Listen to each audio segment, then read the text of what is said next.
بسم الله الرحمن الرحيم، والصلاة والسلام على رسول الله. ازيكم حبايبي؟ عاملين ايه؟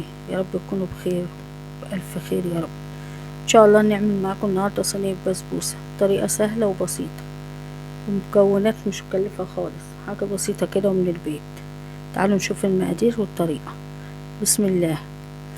هنا معايا نص كيلو دقيق سميد، اللي هو دقيق البسبوسة سايب من عند العطار، وعليه كوباية سكر بس مش اكتر، وحطيت له معلقتين جوز الهند، وهنا كوبايه سمنه، بس انا هنا ما سيحتش السمنه، عاديه بدرجه حراره المطبخ. وهنبدا بقى نبس الدقيق بيها، دقيق السميد بالسمنه.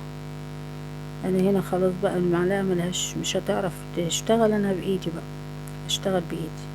هبس الدقيق لحد ما يتشرب السمنه، سمنه بلدي، هي البسبوسه روحها السمنه البلدي. دعكي بقى فيه كده وتبسيه لحد ما ما يتشرب الدقيق، يتشرب السمنه.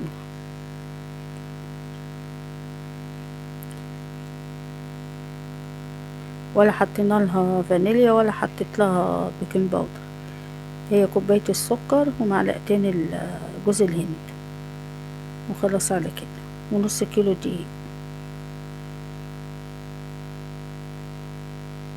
خلاص كده هنزل عليها بقى بكوبايتين ميه. اول كوبايه اهي، ولا هعملها بلبن ولا هعملها بزبادي، هي ميه بس. وادي الكوبايه التانية، مش هنعجن كتير فيها، هو يا دوبك يتشرب بس الدقيق الميه وخلاص كده، عشان هو ما بياخدش شغل كتير الدقيق ده. بس كده. هنجيب بقى صينيه ومدهونه سمنه ونروح مفضينها فيها.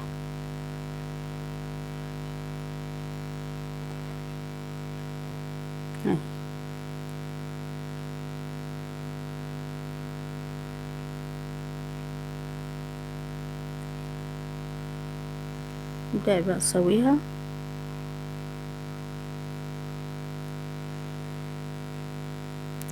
مع بعضيها كده، تسويها بالمعلقة وبعدين بإيدك.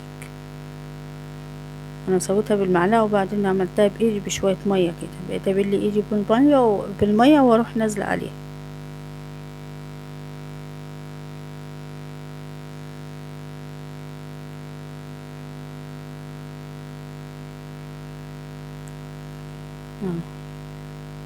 اجيب بس شوية مية في الطبق وابل ايدي واروح نازلة عليها.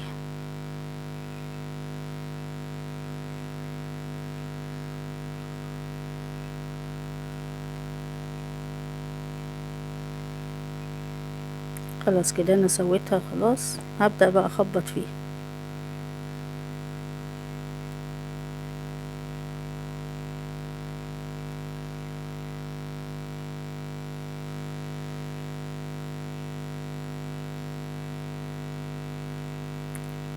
خبطها بس نطلع منها الهواء.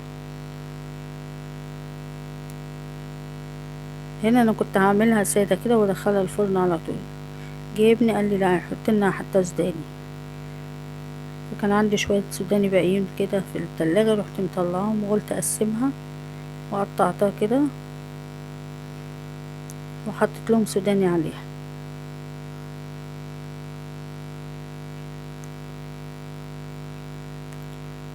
هي طريقتها سهلة وبسيطة ولا مكلفة ولا اي حاجة. نبدأ بقى الرز السوداني. انا هنا قسمتها بس عشان اعرف احط السوداني مظبوط، يطلع مظبوط والشكل حلو. عندك بقى بتاع دوت لوز حطي، عندك بندق حطي، اي مكسرات موجودة هتسدي بيها. ما فيش حط سوداني، ما فيش، ما بلاش خالص، مش لازم يعني، بتمشي سادة ما فيش مشاكل.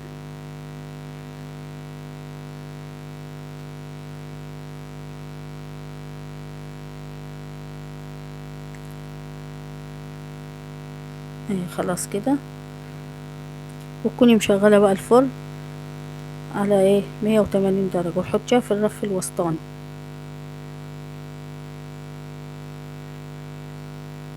خلاص كده وديتها الفرن، وهبدأ اعمل بيها الشربات بتاعها. كوبايتين سكر وكوبايتين مية.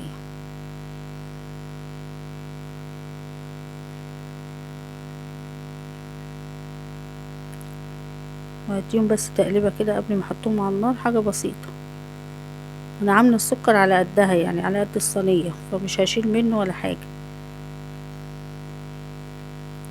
فمش هيجرى حاجة لو قلبت يعني.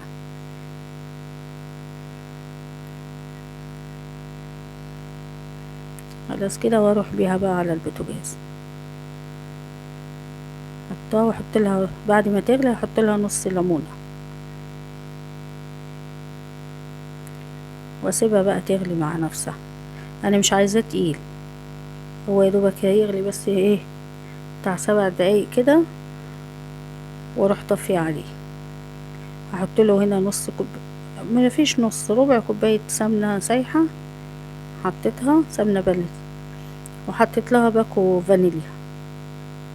بس هي دي المقادير بتاعة الشربات بتاعه. اهو باكو فانيليا حطيته عليها، وطيت النار بقى عليها عبل البسبوسة ما تطلع. هو كده كانت عامل، بس انا وطيت النار عليها. خلاص كده نروح نشوف بقى البسبوسة ونطلعها. اهي طلعت اهي ما شاء الله، بصوا شكلها عامل ازاي، طلعت في منتهى الجمال. هنسقيها بقى بالشربات سخن، يعني هي طالعة من الفرن والشربات برضو مطفي عليه، الاتنين سخنين، تسقيها بيها.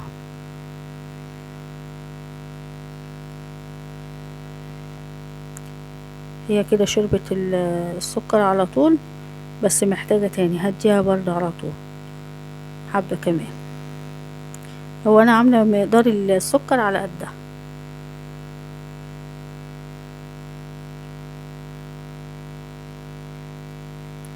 اهي ما شاء الله شربت العسل بتاعها، هنحط لها شوية كمان.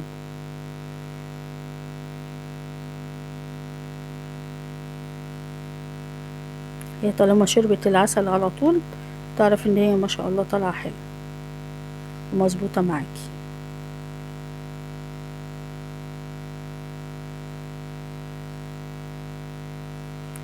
هبدأ بقى اشوف غطا او صينية واغطيها ايه بيها، لازم تغطيها عشان تفضل طرية.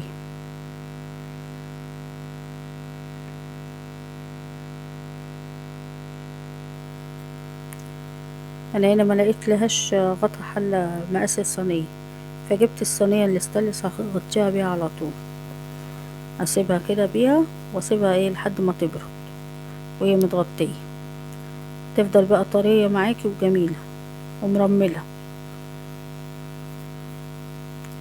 سيبها بقى لحد ما بردت. هنا بردت خلاص وشربت العسل وبقت زي الفل. هبدأ بقى نقطعها.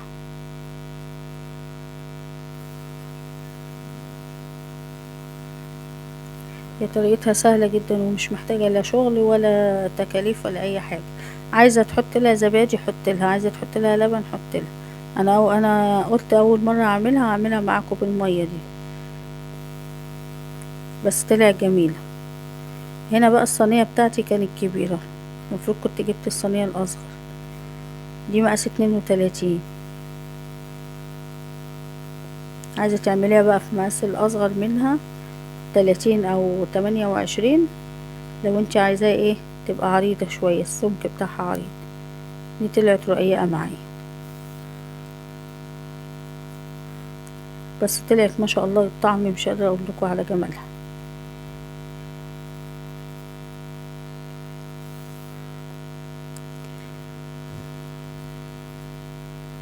اهي يا حبايبي